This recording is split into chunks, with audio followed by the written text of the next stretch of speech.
ನಮಸ್ಕಾರ ಸ್ನೇಹಿತರೆ, ಎಲ್ಲರಿಗೂ ನನ್ನ ಪ್ರೀತಿಯ ಯೂಟ್ಯೂಬ್ ಚಾನಲ್ ಯೂಟ್ಯೂಬ್ ಚಾನಲ್ಗೆ ಸ್ವಾಗತ. ಇವತ್ತು ಕನ್ನಡಿಗರು ಯಾವ ದಿನಾನ ಬರಬಾರ್ದು ಅಂತ ಅನ್ಕೊಂಡಿದ್ರು, ಯಾವ ಗಳಿಗೆನ ಬರಬಾರ್ದು ಅಂತ ಅನ್ಕೊಂಡಿದ್ರು, ಆ ಗಳಿಗೆ ಬಂದಂಥ ದಿನ. ಕನ್ನಡಿಗರ ಆರಾಧ್ಯ ದೈವ, ಕನ್ನಡಿಗರ ಅಭಿಜಾತ ನಟ, ಕನ್ನಡಿಗರ ಆಸ್ತಿ, ಕನ್ನಡಿಗರ ಶಕ್ತಿ, ಕನ್ನಡಿಗರ ಮೇಷ್ಟ್ರು, ಮತ್ತು ಜೀವನದ ಪಾಠ ಹೇಳ್ಕೊಟ್ಟಂಥ ಗುರು, ಮತ್ತು ಕನ್ನಡದ ಅವಿಭಾಜ್ಯ ಅಂಗ, ಈ ಎಲ್ಲ ಆಗಿರುವಂಥ ನಮ್ಮ ಪ್ರೀತಿಯ ಅಣ್ಣವರು ಅವರನ್ನು ಕಳೆದುಕೊಂಡ ದಿನ. ಇಂದಿಗೆ 19 ವರ್ಷ.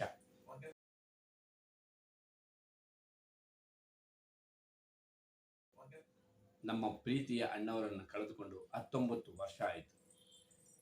ಅವತ್ತು ಏಪ್ರಿಲ್ 6, 2006 ಏಪ್ರಿಲ್ 12 ನಡೆದ ಘಟನೆ ಏನು, ಆ ಘಟನೆಯಲ್ಲಿ ಹೇಗಿತ್ತು, ಅದರದೆಲ್ಲ ವಿವರವಾಗಿ ನನ್ನ ಆತ್ಮೀಯ ಗೆಳೆಯ ಹಾಗೂ ಕನ್ನಡ ಚಿತ್ರರಂಗದ ಉದಯೋನ್ಮುಖ ನಟ ಶೇಖರ್ ರಾಜ್ ಮಾತಾಡ್ತಾ ಇದ್ದಾರೆ.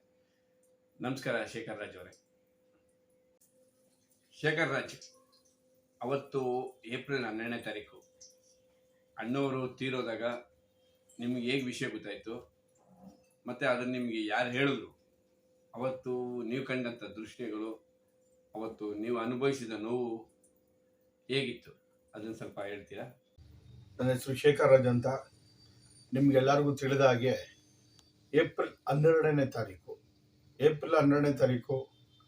2006ನೇ ಇಸ್ವಿಲಿ ಏನೇನು ದುರ್ಘಟನೆ ನಡೀತು, ಮತ್ತು ಅವತ್ತಿಂದ ನಾನು ನೋಡಿದ ಹಾಗೆ ಅಣ್ಣವ್ರು ಶರಣಾಗಿದ್ದ ಏನೇನು ನಡೀತು ಅಂತ ನನಗೆ ತಿಳಿದಿರುವ ಹಾಗೆ ನಾನು ಕೆಲವು ಮಾಹಿತಿಗಳನ್ನ ಕೊಡ್ತೀನಿ. ದಯವಿಟ್ಟು ನೋಡಿ, ಚಾನಲ್ನ ಸಬ್ಸ್ಕ್ರೈಬ್ ಮಾಡಿ, ಚಾನಲ್ನ ಸಪೋರ್ಟ್ ಮಾಡಿ.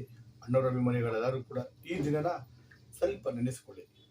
ಅವತ್ತು ಮಧ್ಯಾಹ್ನ 12:30 ಅನಿಸುತ್ತೆ, ನಾವು ನಮ್ಮ ಸ್ನೇಹಿತರು ನಮ್ಮ ಏರಿಯಾ ಬಯಲಿ ಕವಲ್ ಮಲ್ಲೇಶ್ವರಮು ಇಲ್ಲಿ ನಾವಿದ್ದೋ, ನಮ್ಮ ಏರಿಯಾದಲ್ಲಿ ನಾವಿದ್ದು ಉಂಚತ್ರ ಅಂತೀವಿ ನಮ್ಮ ಏರಿಯಾ ಹೆಸರು.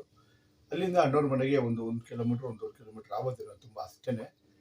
ಅವತ್ತೇನಾಯಿತು, ನಮಗೆ ಮಧ್ಯಾಹ್ನ ಫೋನ್ ಬರ್ತು, ಈ ಥರ ಹಿಂಗಾಗಿದೆ ಅಂತ ಹೇಳ್ತಾರೆ. ಅವತ್ತು ಬುಧವಾರ ಆಗುತ್ತೆ. ನಮಗೆ ನಂಬೋಕೆ ಆಗಲಿಲ್ಲ, ಅದು ನಿಜನ ಸತ್ಯನ ಅಂತ ನಾವು ನಂಬೋಕ್ಕಾಗಿಲ್ಲ. ಇಮ್ಮಿಡಿಯೇಟ್ಲಿ ಆ ಹಳದಲ್ಲಿ, ಆ ದುಃಖದಲ್ಲೇ ನಾವೇನು ಮಾಡ್ದೋ, ಒಂಥರ ಮೈಯೆಲ್ಲ ಬೆಂಕಿ ಥರ ಆಯ್ತಾಯಿತು. ಇದು ಸುಳ್ಳಾಗಿದ್ರೆ ನಿಜನ, ಸುಳ್ಳಾಗಿರ್ಬೇಕಪ್ಪ ಅಂದ್ಕೊಂಡೇ ಹೋದು. ಅವಾಗ ಒಂದು ನಮ್ಗೆ ಅದೇ ಏನು ಹೇಳಬೇಕು, ಒಂಥರ ಪ್ರಪಂಚನೇ ತಲೆ ಮೇಲೆ ಬಿದ್ದಂಗೆ ಆಗ್ಬಿಡ್ತಾಯಿತ್ತು, ಗಾಬರಿ ಆಯ್ತಾಯಿತ್ತು. ಹಂಗೆ ಹೋಗಿದ್ದಕ್ಕೆ ಫಸ್ಟು ಆಗ ಇಲ್ಲ ಯಾರು ಬಂದಿಲ್ಲ, ಮನೆ ಒಳಗಡೆ ಇಮ್ಮಿಡಿಯೇಟ್ಲಿ ಹೋದೋ. ಈಗಿನ ಪೊಲೀಸವರು ಕೂಡ ಆಗಾಗ ಬರ್ತಿದ್ರು. ಇಮ್ಮಿಡಿಯೇಟ್ಲಿ ಸ್ಟಾರ್ಟಿಂಗ್ ನಾವೇ ಹೋಗಿದ್ದು, ನಾವು ನಮ್ಮ ಸ್ನೇಹಿತರು 4-5 ಜನ ನಾವೇ ಹೋಗಿದ್ದು.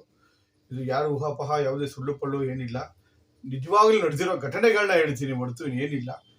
ಅಲ್ಲೇನಾಯ್ತು, ಹೋಗಿದ ತಕ್ಷಣನೇ ಯಜಮಾನ್ರನ್ನ, ನಮ್ಮ ದೇವ್ರನ್ನ ಮಂಚದ ಮೇಲೆ ನಾನೊಂದು ಫೋಟೋ ತೋರಿಸ್ತೀನಿ. ಆ ಫೋಟೋ ನಾನು ಅದೇ ಜಾಗದಲ್ಲಿ ನಾನು ಅವ್ರ ಹತ್ರ ಫೋಟೋ ಇಡ್ಸಿದ್ದು. ಅವಾಗ 96, 97, 98 ಎಲ್ಲ ಫೋಟೋ ಇಡ್ಸಿದ್ದೆ ಯಜಮಾನ್ರ ಜೊತೆ ಅವ್ರ ಮನೆಗೆ. ಆ ವಿಷಯಕ್ಕೆ ಬೇರೆ ದಿನ ಹೇಳ್ಸಿರ್ಬೇಕಾದ್ರೆ ಫೋಟೋ ತೋರಿಸ್ತೀನಿ. ಆ ಸ್ಥಳದಲ್ಲೇ ಅವ್ರನ್ನ ಒಂದು ಮಂಚದ ಮೇಲೆ ಮಲಗಿಸಿದ್ರು. ಅಮ್ಮವರು, ಪಾರ್ವತಮ್ಮ ಅಮ್ಮವರು ಕೂಡ ಅವರು ತಲೆಯಿಂದನೇ ಇದ್ರು, ಹಳಸಿದ್ರು ತುಂಬನೂ. ನಾನು ಹೋಗಿದ ತಕ್ಷಣವೇ ಯಜಮಾನ್ರ ದೇಹದ ಮೇಲೆ ಬಿದ್ದು ಒದ್ದಾಡ್ಬಿಟ್ಟೆ. ಜೋಗಿ ಸಿನಿಮಾ ರಿಲೀಸ್ ಆಗಿ 1 ವರ್ಷ ಆಗಿದ್ದಾಗ, 1 ವರ್ಷ 7 ತಿಂಗಳಾಗಿರ್ಬೇಕೇನೋ. ಓಕೆ, ಏಪ್ರಿಲ್ 12ನೇ ತಾರೀಕು ಜೋಗಿ ಆಗಿದ್ದು, ಆಗಸ್ಟಿಗೆ 25 ಆಗಿದ್ದು, ಇದು 6 ಆಗಿದ್ದು. ಬಿದ್ದು ಒದ್ದಾಡು ಫಸ್ಟ್ ಅಭಿಮಾನಿ ನಾನೇ, ಅವರು ದೇಹದ ಮೇಲೆ ಬಿದ್ದು ಒದ್ದಾಡ್ಬಿಟ್ಟೆ. ಆಗ ನಮ್ಮ ಸ್ನೇಹಿತರಲ್ಲಿ ದೀಪ ಹಚ್ಚೋ ಟೈಮಲ್ಲಿ ಕೂಡ ನಮ್ಮ ಸ್ನೇಹಿತರು ಕೂಡ ಎಲ್ಲರೂ ದೀಪ ಹಚ್ಚಿದ್ರು, ಜೊತೆಲಿದ್ರು. ಆಗ ಅಲ್ಲಿಂದ ಏನಾಯಿತು, ಆಮೇಲೆ ಫಸ್ಟ್ ನಟ ಅಂತ ಬಂದಿದ್ದೆ ರವಿಚಂದ್ರನ್ ಸರ್ ಬಂದರು. ಆಮೇಲೆ ದೇವೇಗೌಡರು ಸಾಹೇಬರು ಬಂದರು. ಆಮೇಲೆ ಕುಮಾರಸ್ವಾಮಿ ಅವರು ಬಂದರು. ಆಮೇಲೆ ಎಲ್ಲ ರಾಜಕೀಯ ತುಂಬ ಜನ, ಆಮೇಲೆ ಜನಸಾಗರ ಬರ್ತಾ ತುಂಬ ಜನಸಾಗರಗಳು.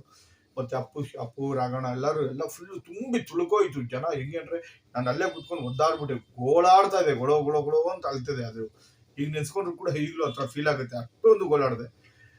ಆಮೇಲೆ ಅದಾಗಿದ ತಕ್ಷಣವೇ ಕರೆಕ್ಟಾಗಿ 1 ಅವರ್ 1.5 ಅವರ್ ಅನಿಸುತ್ತೆ, ನಾರಾಯಣ ನೇತ್ರಾಲಯದಿಂದ ಡಾಕ್ಟ್ರು ಬಂದು ಅಲ್ಲೇ ಅಣ್ಣವ್ರದ್ದು ಕಣ್ಣನ್ನ ದಾನ ಅಂತ ಬರ್ಕೊಂಡಿದ್ರಲ್ಲ, ಆ ಕಣ್ಣಿನ ಚಿತ್ರಪಟನ ತಗೋಬೇಕು ಅಂದ್ಬಿಟ್ಟು ಏನು ಮಾಡಿದ್ರು, ಅವರು ಅಲ್ಲೇ ಪಕ್ಕದಲ್ಲಿ ಒಂದು ರೂಮ್ ಇತ್ತು, ಅಲ್ಲೇ ರೂಮಲ್ಲೇ ಕರ್ಕೊಂಡು ಅಷ್ಟೊತ್ತಿಗೆ ಜನ ಸಾಗರ, ತುಂಬಾ ಜನ ತುಂಬಿ ತುಳುಕಿ, ಅಕ್ಕಪಕ್ಕದ ಕಾಂಪೌಂಡು ಮತ್ತೆ ಅಲ್ಲಿರೋದು ಪಾಟ್ಗಳು ಎಲ್ಲ ಅಲ್ಲಿ ಇಲ್ಲಿ ಮನೆ ತುಂಬಾ ಜನನೇ. ಅವ್ರ ಮನೆ ಸಾರ್ವಜನಿಕ ಪ್ರದೇಶ ಆಗ್ಬಿಟ್ಟಿತ್ತು, ಅಷ್ಟೊಂದು ಜನ ತುಂಬಿತ್ತು. ಎಲ್ಲರಿಗೂ ಎಲ್ಲಿ ಅಣ್ಣವ್ರು ಕಳ್ಕೊಂಡೆ ಅನ್ನೋದು ಎಲ್ಲಿ ಎಲ್ಲಿ ಯಾವ ದಿಗ್ಭ್ರಮೆ ಆಗ್ಬಿಟ್ರು ಅವಾಗ ಎಲ್ಲರೂ ಕೂಡ. ಹಂಗ ಎಲ್ಲ ಮನೆನೇ ಎಲ್ಲ ಊಟ ಅಂತಲ್ಲ, ಅವರು ಅಕ್ರಂದನ ಏನಾಯ್ತು ಆ ಥರ ಬಂದ್ಬಿಡ್ತು. ಆಮೇಲೆ ಪೊಲೀಸರು ಎಲ್ಲಾನು ಅವಾಯ್ಡ್ ಮಾಡ್ಬಿಟ್ಟು ಏನ್ ಮಾಡಿದ್ರು, ಅಲ್ಲಿಂದ ಯಜಮಾನ್ರ ಪಾರ್ಥಿವ ಶರೀರ ತಗೊಂಡ್ ಬರ್ತಾ ಅಲ್ಲಿಂದ ಸ್ಟಾರ್ಟ್ ಆಯ್ತು ನೋಡಿ. ಅಲ್ಲಿಂದ ಮೆರವಣಿಗೆ ಸ್ಟಾರ್ಟ್ ಆಗಬೇಕು ಅಂದ್ರೆ ಆಂಬುಲೆನ್ಸ್ ಒಳಗಡೆ ತಗೊಂಡೋಗ್ಬೇಕು ಅಂದಾಗ ತುಂಬಾ ಜನ ತುಂಬ್ಕೊಬಿಟ್ರು. ತುಂಬಾ ಹೆವಿ ಜನ ಆಂಬುಲೆನ್ಸ್ ಕಡೆ ಜನ. ನಾವು ಆಂಬುಲೆನ್ಸ್ ಇಂದನೇ ಹೋದೋ, ಕರೆಕ್ಟ್ ಕೇಳ್ಕೊಳ್ಳಿ, ಆಂಬುಲೆನ್ಸ್ ಇಂದನೇ ಹೋದೋ. ಕೆಲವು ಫೋಟೋಗಳೆಲ್ಲ ನೀವು ಕೆಲವೆಲ್ಲ ನೋಡಿರ್ಬೋದು. ಯಜಮಾನ್ರು ಬಾಡಿನ ತಗೊಂಡೋದವರು ಕೂಡ, ಅಲ್ಲಿಂದ ಎತ್ತಿದವರು ಕೂಡ ಅಭಿಮಾನಿ ದೇವರುಗಳೇ. ಒಂದೊಂದು ಪಾಯಿಂಟ್ ಹೇಳ್ತೀನಿ ಕೇಳಿ. ಇಲ್ಲಿಂದ ಅಭಿಮಾನಿ ದೇವರುಗಳೇ ತಗೊಂಡೋಗಿದ್ರು. ಅಲ್ಲಿಂದ ಏನಾಯ್ತು, ಪ್ಯಾಲೇಸ್ ಅಲ್ಲಿ ಇಡ್ಬೇಕು ಅಂತ ಆಯ್ತು. ಪ್ಯಾಲೇಸ್ಗೆ ತಗೊಂಡೋದು, ಪ್ಯಾಲೇಸ್ಗೆ ಮೆರವಣಿಗೆ ತಗೊಂಡೋದು. ಅದು ಕೆಲವರು ಮಿಲಿಟರಿ ತರ ಯಾರೋ ಬ್ಲೂ ಕಲರ್ ಇರ್ತಾರಲ್ಲ, ಈ ಮಿಲಿಟರಿ ತರ ಗನ್ ಇಟ್ಕೊಂಡ್ರು, ಅವರೆಲ್ಲರೂ ಕೂಡ ಜೊತೆಲೆ ಸೆಕ್ಯೂರಿಟಿ ತರ ಅವರೆಲ್ಲರೂ ಕೂಡ ಹೆವಿ ಕ್ರೌಡ್ ಆಗಿ ಅವರೆಲ್ಲ ಬಂದ್ರು. ಅವರೆಲ್ಲ ಜನಗಳು ಅವಾಯ್ಡ್ ಮಾಡೋಕ್ಕೆಲ್ಲ ಹೊಡಿತಿದ್ರು. ಅದೆಲ್ಲ ನಡೀತಾನೆ ಇತ್ತು, ಎಲ್ಲರಿಗೂ ತಿಳಿದಿರೋ ವಿಷಯನೇ. ಮತ್ತೆ ಎಷ್ಟು ಗಲಾಟೆಗಳಾಯ್ತು, ಏನೇನಾಯ್ತು ಇನ್ನು ಮುಂದೆ ಒಂದೊಂದು ಹೇಳ್ತೀನಿ. ಬಟ್ ಪ್ಯಾಲೇಸ್ಗೆ ಹೋಯ್ತು. ನಾವ್ ಈ ಬಗ್ಗೆ ಗಾಯತ್ರಿ ವಿಹಾರ ಅಂತ ಹೇಳ್ತೀವೋ, ಅಲ್ಲಿ ಒಳಗಡೆ ಹೋಯ್ತು, ಗ್ರೌಂಡ್ ಒಳಗಡೆ. ಅಲ್ಲಿ ಹೋಗ್ಬಿಟ್ಟು ಅಲ್ಲೂ ಕೂಡ ಏನು ವ್ಯವಸ್ಥೆ ಮಾಡಿರಲಿಲ್ಲ. ಆ ಕ್ಷಣಕ್ಕೆ ಯಾರಿಗೂ ವ್ಯವಸ್ಥೆ ಮಾಡಕ್ ಆಗಲ್ಲ ಅಲ್ವಾ, ಅದು ನಾವು ವ್ಯವಸ್ಥೆ ಮಾಡ್ಬೇಕಾಗುತ್ತೆ.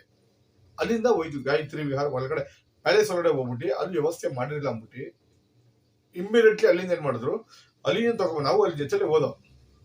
ಆಗ ನನ್ನ ಜೊತೆ ಇದ್ದವರು ಕನಕಪುರ ಶ್ರೀನಿವಾಸ ಸಾಹೇಬ್ರು ಇದ್ರು, ಶ್ರೀಕಾಂತ್ ಸರ್ ಇದ್ರು.